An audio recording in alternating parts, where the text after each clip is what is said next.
ये कहानी हमें भेजी है रोहित ने। आगे की कहानी में रोहित की जुबानी ही आपको सुनाने जा रहा हूं। सर्दियों की रातें हमेशा एक अजीब सी खामोशी और ठंडक लेकर आती है। ऐसे में जब पूरा शहर रजाइयों में डुबक कर सो जाता है, कुछ लोग होते हैं जिन्हें अपनी ड्यूटी निभानी पड़ती है, जैसे मैं यानी रोहित। उस रात अस्पताल की सिक्योरिटी ड्यूटी मेरी थी। मैं और नवीन, जो कि हाल ही में यहाँ गार्ड की नौकरी पर लगा था, गार्ड रूम में बैठकर चाय पी रहे थे। रोहित भाई, ये अस्पताल रात में कुछ ज्यादा डरावना नहीं लगता? रोहित ने सवाल किया। मैंने हल्की मुस्कान के साथ कहा, भाई ये काम जितना आसान दिखता है उतना है नहीं। यहाँ चौकीदारी कम और खुद की हिम्मत का इम्तिहान ज्यादा होता है। क्यों, ऐसा क्या हुआ? नवीन ने उत्सुकता से पूछा। यहाँ पहले 2 गार्ड थे, शमीम और हरिया। शमीम शरीफ था, लेकिन हरिया हर वक्त गालियां और अजीब हरकतें करता था। कहते हैं उसकी मौत भी अजीब तरीके से हुई। क्या क्या मतलब? मैंने बात टालने की कोशिश की, लेकिन नवीन के चेहरे पर डर और जिज्ञासा दोनों साफ झलक रहे थे। उसी वक्त वायरलेस पर कॉल आया। मुझे मुर्दा घर के पास की ड्यूटी लेनी थी। ये वही जगह था जहां से पहली बार या पिछली बार शमीम अचानक गायब हो गया था और कुछ हफ्तों बाद उसकी लाश अस्पताल की छत से मिली थी। मैं और नवीन मुर्दा घर के पास पहुंचे। वहां हल्की रोशनी और भीगी सी दीवारों वाला पुराना कॉरिडोर था। ठंड इतनी ज्यादा थी कि सांसें धुआं बनकर बाहर निकल रही थी। हम लकड़ी की बेंच पर बैठे ही थी कि नवीन ने कहा, भाईजान यहाँ कुछ अजीब सी घुटन है, जैसे कोई हमें देख रहा है। मैंने आसपास देखा। मुर्दा घर की खिड़कियों पर जाले, दीवारों पर सीलन और एक अजीब सड़ी बदबू थी। तभी अंदर से दरवाजा चरमरा कर खुला। डॉक्टर अनिल स्ट्रेचर पर एक लाश लाकर रख रहे थे। उनके चेहरे पर थकान थी। हर बार यही ड्यूटी तुम्हें क्यों मिलती रोहित? उन्होंने पूछा। डॉक्टर साहब का हुक्म है और उन्होंने परमानेंट नौकरी का वादा किया है, मैंने जवाब दिया। ये लाश किसकी है? नवीन ने धीरे से पूछा। कोई लड़का था, मुंह में बंदूक रखकर खुद को उड़ा दिया। कोई रिश्तेदार नहीं आया उसको लेने के लिए, डॉक्टर बोले, और स्ट्रेचर को फ्रीजर में रखकर बाहर चले गए। अब कमरे में बस हम दोनों थे। गुप सन्नाटा और वो सड़ी हुई गंध। नवीन धीरे से बोला, भाई क्या यहाँ सच में लाशें चोरी होती हैं? सुना तो है, मैंने कहा, पर सोच कर देख, कोई लाश चुरा कर करेगा क्या? कहीं किडनी विडनी निकालने वाला काम तो नहीं हो रहा यहाँ? उसने डरते हुए पूछा। पागल गया है तू? ऐसा होता तो सीधे ऑपरेशन थिएटर से निकालते। मैंने बात टालने की कोशिश की, लेकिन उस बदबू और माहौल ने मुझे भी बेचैन कर दिया था। नवीन पानी पीने बाहर गया। मैं पास में पड़ा पुराना अखबार पढ़ने लगा। उसी दौरान दरवाजे की सीलन भरी दरारों से एक हल्की सरसराहट की आवाज आई। मैं चौंक गया। नवीन वापस आया और बोला, भाईजान वो बदबू फिर से आ रही है। दरवाजा तो बंद किया था ना? मैंने धीरे से सिर हिलाया। हाँ, बंद तो किया था, लेकिन अब लगता है जैसे कोई अंदर है। मैंने कोने से अगरबत्ती निकालकर उसे दी। जला, इसे जला और भगवान का नाम ले। जैसे उसने लाइटर जलाया, उसी पल कमरे के एक कोने से एक ठंडी रेंगती हुई आवाज आई, मानो कोई जमीन पर घिसट रहा हो। हम दोनों के चेहरे का रंग उड़ गया। मैंने कांपते हुए दरवाजा खोला। जो देखा वो किसी भी इंसानी समझ से बाहर था। कमरे के बीचों बीच एक ऊंचा कद काला साया बैठा था। उसकी खाल सूखी हुई चमड़ी की तरह थी, आंखें गहरे गड्ढों में और उसमें लाल चमक मानो जलती हुई अंगूठी। वो धीरे से हमारी ओर घूमा और उसकी जीभ खून से सनी हुई हवा में लहराई। उसकी उंगलियों में मांस का टुकड़ा झूल रहा था। मैं चिल्लाया, भाग नवीन, भाग भाग जल्दी से। हम दोनों बाहर की ओर भागे, लेकिन जैसे किसी अदृश्य ताकत ने हवा को भारी कर दिया हो। हमारे पैर जमीन से चिपक रहे थे। घोल हमारी तरफ फिसलते हुए बढ़ रहा था। उसकी गुर्राहट से दीवारें कांपने लगी। अचानक नवीन चीखा, भाई भाई भाई मुझे बचाओ। मैंने देखा घोल ने उसके पैर को जकड़ लिया था। मैंने उसका हाथ पकड़ा और पूरी ताकत से खींचा। किसी तरह वो छूटा, लेकिन तभी कमरे में एक जोरदार झटका लगा। घोल छत पर चिपक गया और उल्टी गर्दन से हमें घूरने लगा। वो छलांग लगाने ही वाला था कि फज्र की अजान की आवाज गूंजी। घोल की आंखें एकदम से सिकुड़ गईं। उसने घूरना बंद किया और दीवार पर छिपकली की तरह सरकते हुए अंधेरे में गायब हो गया। कमरे में सन्नाटा छा गया। हम दोनों जमीन पर गिर पड़े।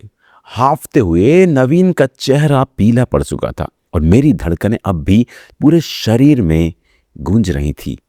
भाई भाई भाई भाई, वो क्या था? नवीन कांपती आवाज में बोला। मैंने कुछ नहीं कहा, सिर्फ सामने देखा जहां अब भी मुझे वो लाल आंखें चमकती हुई दिखाई दे रही थी। घड़ी ने सुबह के 5 बजा दिए थे। आसमान में हल्का उजाला फैलने लगा, लेकिन हमारे दिलों में वो रात की दहशत अभी भी जिंदा थी।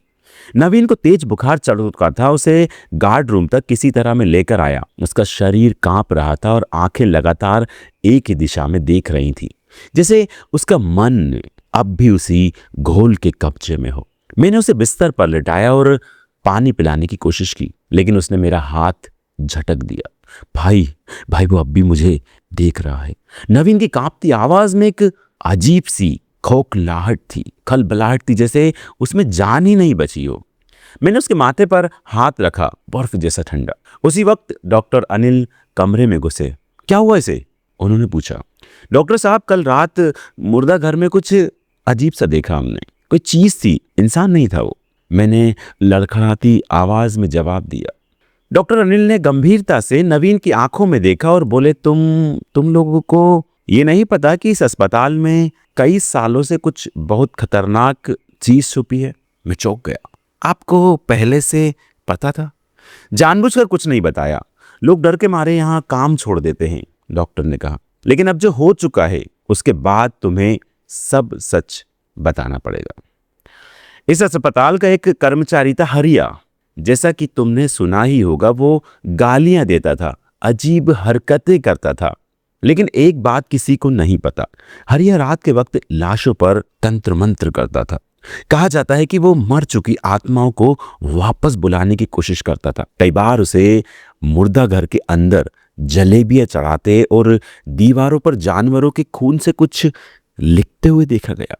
एक रात वो खुद ही एक लाश के पास मरा हुआ मिला, लेकिन उसके चेहरे पर डर नहीं था, बल्कि एक मुस्कान थी, जैसे वो किसी और दुनिया में पहुंच चुका हो।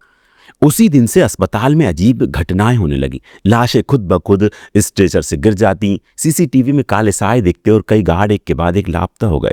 डॉक्टर की कहानी सुनकर मेरी रूह कांप गई। तो क्या वो साया हरिया की आत्मा है? मैंने पूछा। नहीं, डॉक्टर बोले, हरिया ने किसी और आत्मा को बुलाया था, एक भूखा प्रेत जो अब अस्पताल से बाहर नहीं जा सकता। लेकिन अगर वो किसी के शरीर में समा गया तो वो हमेशा के लिए मुक्त हो जाएगा।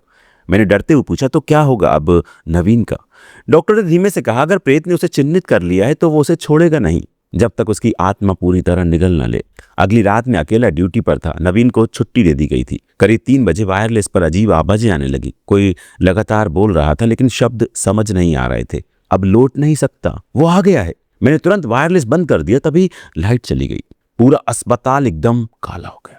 इमरजेंसी लाइट्स भी नहीं काम कर रही थी। मैंने टॉर्च उठाई और धीरे धीरे मुर्दा घर की तरफ बढ़ा। कॉरिडोर में दीवारों पर साए लहरा रहे थे। टॉर्च की रोशनी जैसे जैसे आगे बढ़ती, दीवारों पर आकृतियां बनती जाती, जैसे कोई चीज रेंग कर वहां से गुजरी हो। मैंने मुर्दा घर का दरवाजा खोला। अंदर वहीं सड़ी हुई बदबू, स्ट्रेचर पर रखी लाशें चुपचाप लेटी थी, लेकिन एक लड़की की लाश गायब थी। नवीन, मैंने डरते हुए आवाज लगाई। कोई जवाब नहीं। तभी एक ठंडी हवा का झोंका मेरी गर्दन को छूता हुआ निकल गया। मैंने पीछे मुड़कर देखा और टॉर्च हाथ से गिर गई। सामने खड़ा था नवीन, लेकिन उसका चेहरा अब वैसा नहीं था। आंखें बिल्कुल काली और मुस्कान वो ही मुस्कान जो हरिया के चेहरे पे थी। भाईजान, उसकी आवाज गहरी और दोहराई हुई सी थी, वो अब मुझ में है। मैंने एक कदम पीछे लिया। तू तू तू नवीन नहीं है। नवीन अब नहीं रहा, उसने कहा और मेरी ओर बढ़ा। मैंने जेब से भगवान की छोटी मूर्ति निकाली और उसकी तरफ फेंक के मारी। वो एक पल के लिए ठिठका, उसकी आंखों से धुआं सा निकलने लगा। लेकिन तभी वो जोर से चीखा, तू नहीं बच सकता अब। कमरे की छत से खून टपकने लगा, दीवारें कांपने लगी, लाशें हिलने लगी। मैंने पूरी ताकत से दौड़ लगा दी और सीधा मंदिर वाले कमरे की ओर भागा। अस्पताल के अंदर एक छोटा सा मंदिर था जो कभी बंद नहीं होता। जैसे ही मैं वहां पहुंचा दरवाजा खुद ब खुद बंद हो गया। भीतर बेटे पुजारी ने मेरी हालत देखी और कहा, वो प्रेत तुझ पर नहीं तुझसे जुड़े इंसान पर सवार है और जब तक उसकी आत्मा को मुक्त नहीं करोगे ये खत्म नहीं होगा। डॉक्टर अनिल और कुछ लोग अस्पताल की छत पर एक तांत्रिक को लेकर आए। उन्होंने नवीन को वहां लाया जो अब भी खामोश था, लेकिन उसकी आंखों में वो ही लाल चमक थी। तांत्रिक ने चारों तरफ लाल धागा बांधा, हवन कुंड जलाया और मंत्र पढ़ने लगा। वो अब छिप नहीं सकता, आज उसे जाना ही होगा, तांत्रिक ने चीखते हुए कहा। तभी हवा तेज हो गई और आकाश में काले बादल मंडराने लगे। नवीन जोर से चिल्लाया और उसकी आंखों से धुआं बाहर निकलने लगा। वही काला साया एक बार फिर से प्रकट हुआ। तूने मुझे बुलाया था, अब मुझे रोक नहीं सकता, वो साया गुर्राया। तांत्रिक ने आखिरी मंत्र पढ़ा और हवन कुंड में कोई चमकती हुई चीज डाली। जोरदार धमाके के साथ घोल चीखता हुआ हवा में गायब हो गया। नवीन जमीन पर गिर पड़ा बेहोश। डॉक्टर ने उसकी नब्ज देखी और बोला, बच गया, लेकिन ये जख्म हमेशा रहेगा। मैंने छत से नीचे देखा, वहां से अस्पताल एकदम शांत दिख रहा था, जैसे कुछ हुआ ही ना हो। लेकिन अंदर कहीं ना कहीं मुझे अब भी ऐसा लगता था कि वो साया पूरी तरह गया नहीं है। दोस्तों, क्या कहना है आपका इस हॉरर स्टोरी के बारे में? ये स्टोरी हमें भेजी थी रोहित नाम के एक व्यक्ति ने। अगर आप भी चाहें तो आप भी हमको, अगर आपके साथ कोई सच्ची घटना घटी हो तो वो हमें हमारे साथ शेयर कर सकते हैं। वीडियो अगर अच्छा लगा हो तो इसे शेयर और लाइक ज़रूर करें। चैनल को सब्सक्राइब नहीं किया तो ज़रूर सब्सक्राइब करें। मिलते हैं किसी अगले भूतिया वीडियो में।